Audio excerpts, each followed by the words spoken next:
Ben merci en tout cas de réagir beaucoup à nos entrevues puis à nos discussions. Il y a encore beaucoup de commentaires, hein, Olivier? Oui, mais je voulais faire une petite allusion à Francis au 187 Cube Radio. Tu sais, il dit, j'ai fini de payer mon hypothèque et je fais moins de 50 000 par année. Je viens de m'acheter une deuxième voiture. Il faut savoir se gâter. J'ai le goût de vous relancer, Francis, en me disant, quand avez-vous acheté cette maison-là? Et à quel endroit aussi? Ouais. Parce qu'il y a vraiment eu une cassure dans les dernières années. Donc, ça pourrait aussi montrer à quel point il y a un clash en ce moment.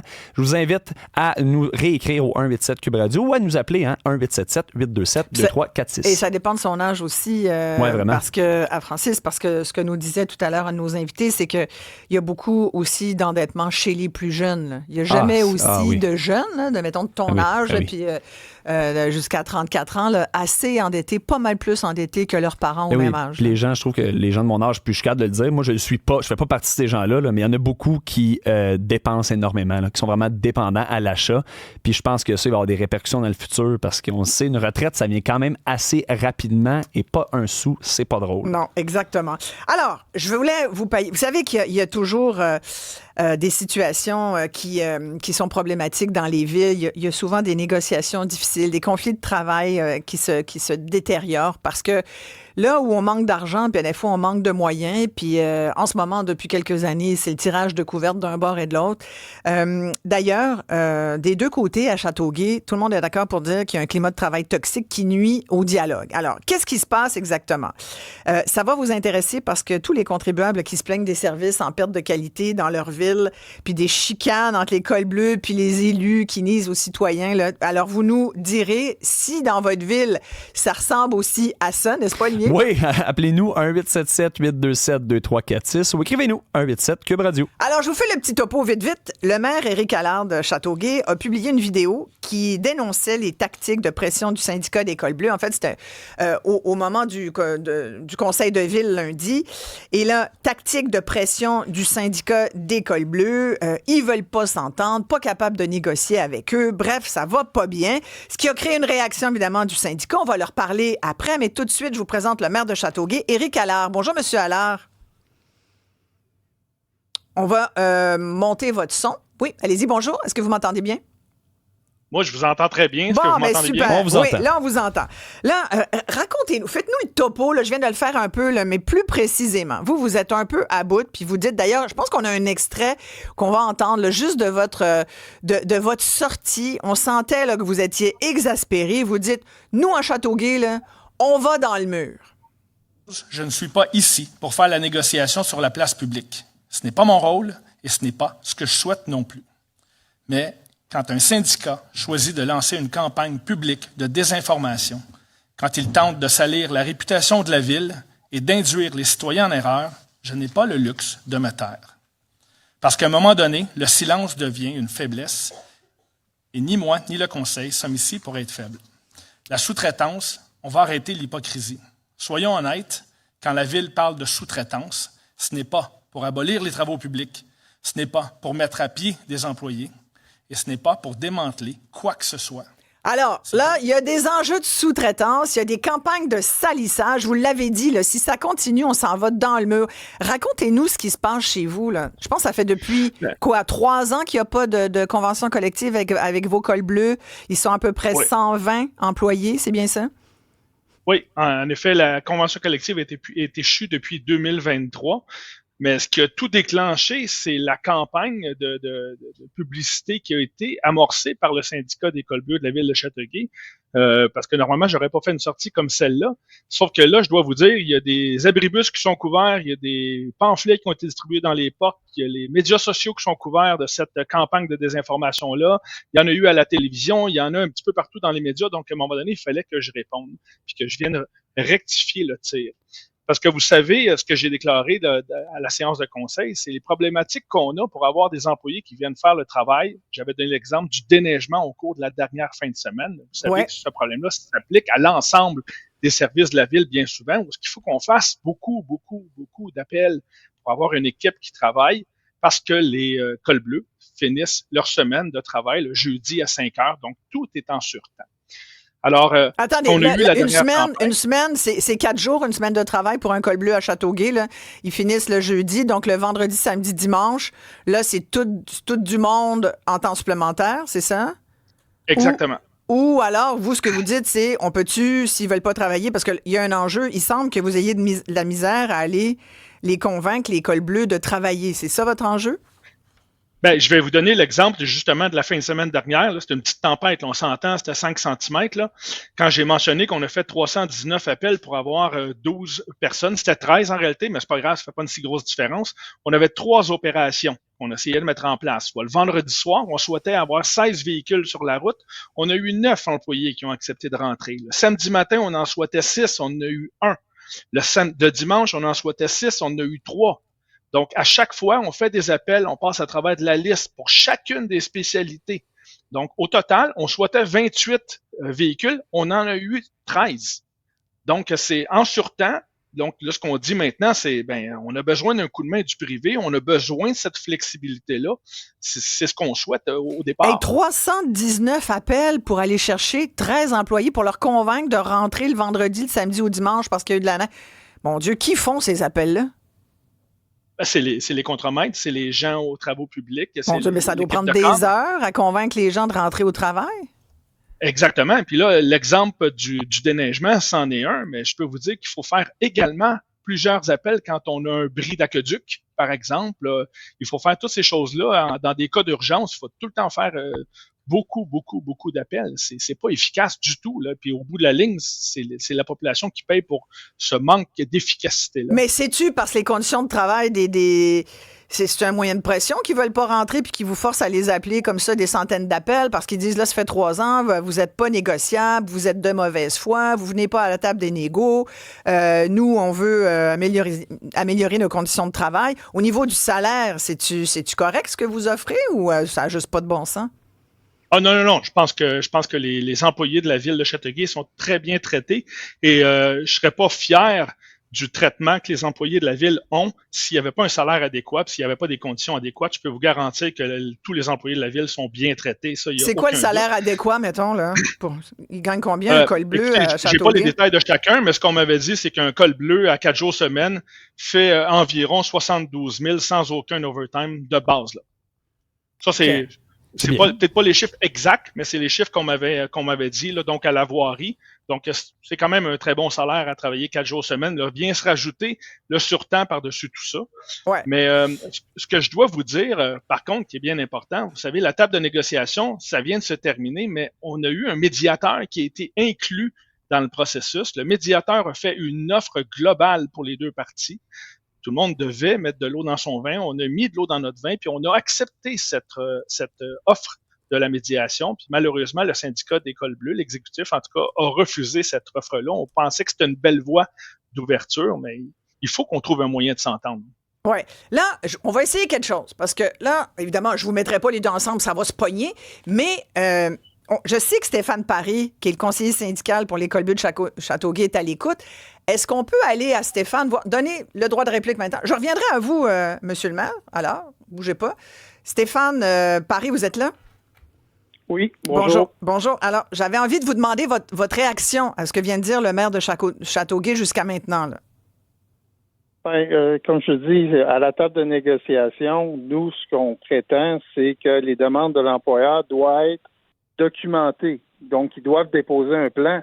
On n'a jamais refusé de discuter des enjeux que M. Allard vient de mentionner. Sauf que quand on demandait des explications, un plan détaillé de qu'est-ce qu'il voulait faire, c'était refusé et il nous mentionnait on négociera pas à travers nous-mêmes. Normalement, quand tu négocies, tu es en demande, c'est à toi à vendre qu'est-ce que tu veux. J'entends ce que M. Allard dit, mais il y a des solutions. Il y a des relations de travail qui peuvent être instaurées.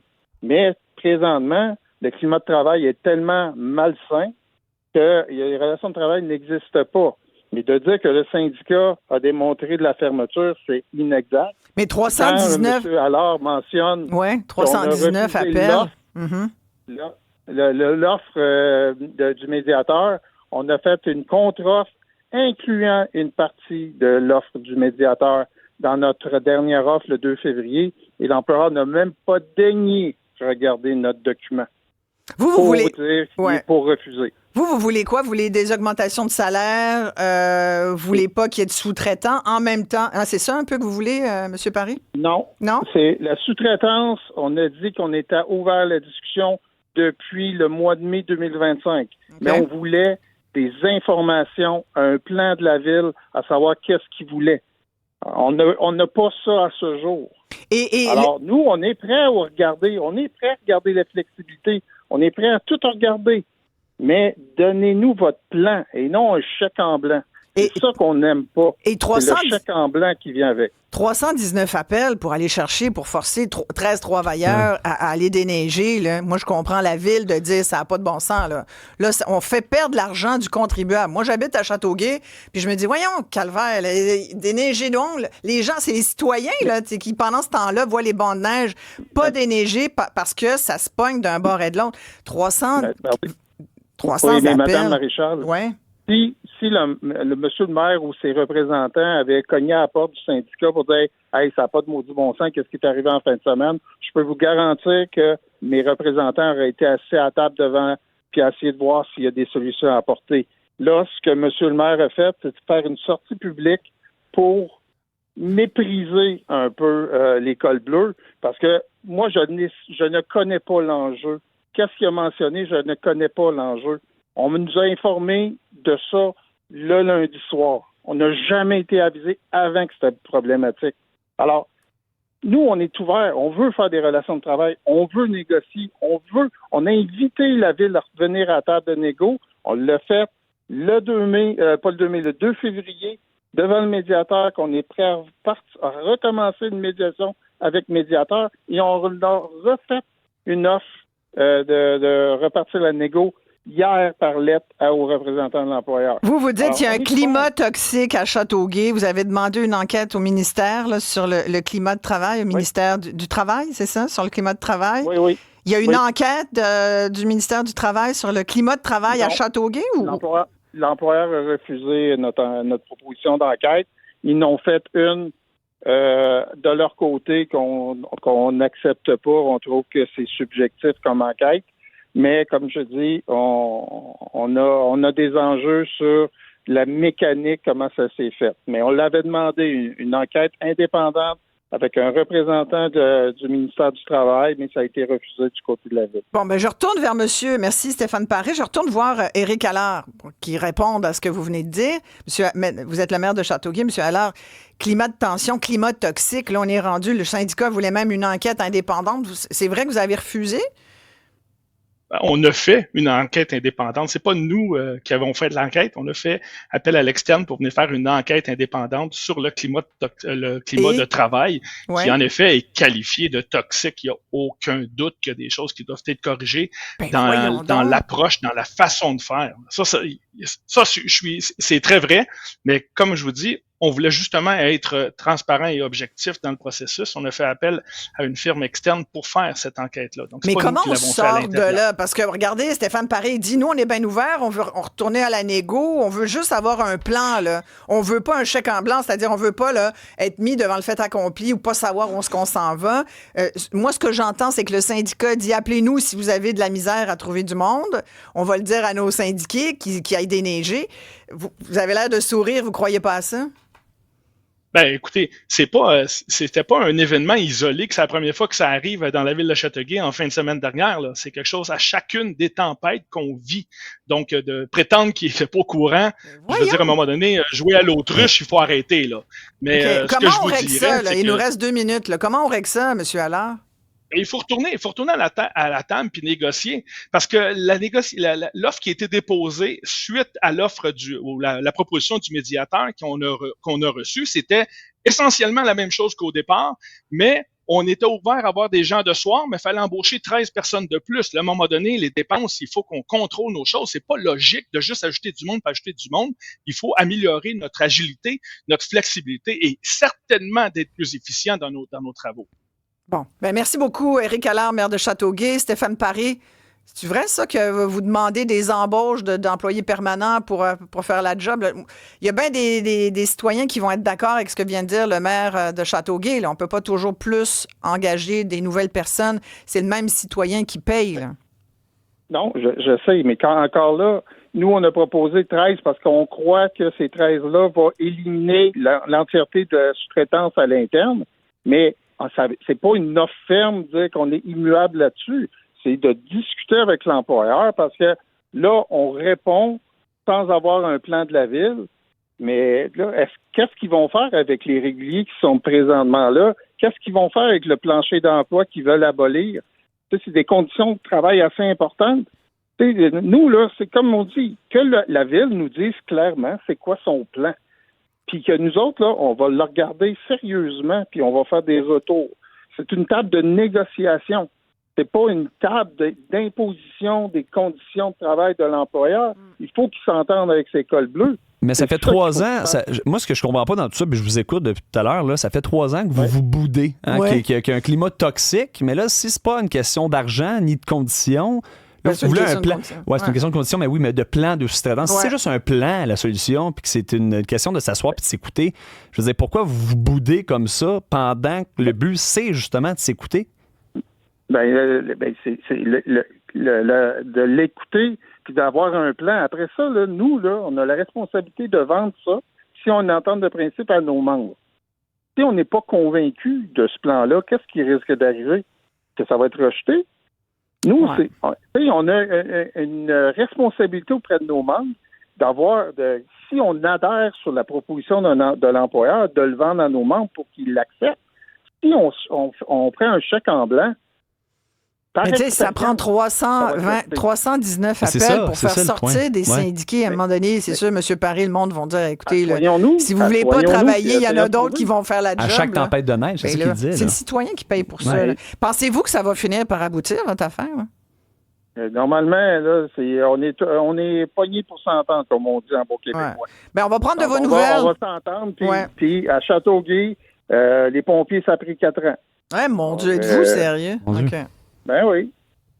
C'est comme je te dis, nous, on est là pour répondre à ce que nos membres demandent, mais... Mais les citoyens, pensez-vous aux citoyens? Les citoyens aussi, là, c'est pour les citoyens là, que vous travaillez. Oui, mais attendez, c'est pour ça qu'on a fait la campagne de publicité, pour informer les citoyens que la sous-traitance, ça a un coût. Si vous avez regardé notre campagne, c'est tout basé sur ça. Ouais. C'est basé sur les chiffres avec des faits réels, puis le dépassement de coûts de certains événements. Puis on demande à la population, si vous avez des questions, venez pas nous voir, parlez au maire, posez des questions au maire et au conseil. Puis on le sait, il y a des citoyens qui nous ont avisés qu'ils ont parlé au maire, puis qu'ils nous soutiennent dans notre démarche. Ouais. Puis le maire, il dit la même chose. Fait que, j'ai l'impression, on va prendre de vos nouvelles. Tenez-nous au courant de cette négo-là, parce que ce qui se passe à Châteauguay, je trouvais ça intéressant. Merci beaucoup, Stéphane Paré. Je trouvais ça intéressant d'en parler. Parce que chicane, écoute, ça se pogne solide. Depuis 3 ans. Au moins, on leur a donné le droit de réplique comme ça. Il y avait comme une conversation parce que c'est clair qu'on ne voulait pas être dans la même discussion, mais il y a quelque chose là qui se passe dans beaucoup de municipalités au Québec. Alors, on continue de suivre ça pour vous, les amis. Comme on continue de suivre, puis c'est notre prochain sujet, ce qui se passe avec les médecins spécialistes. Je sais que vous êtes pas mal découragés, comme nous tous.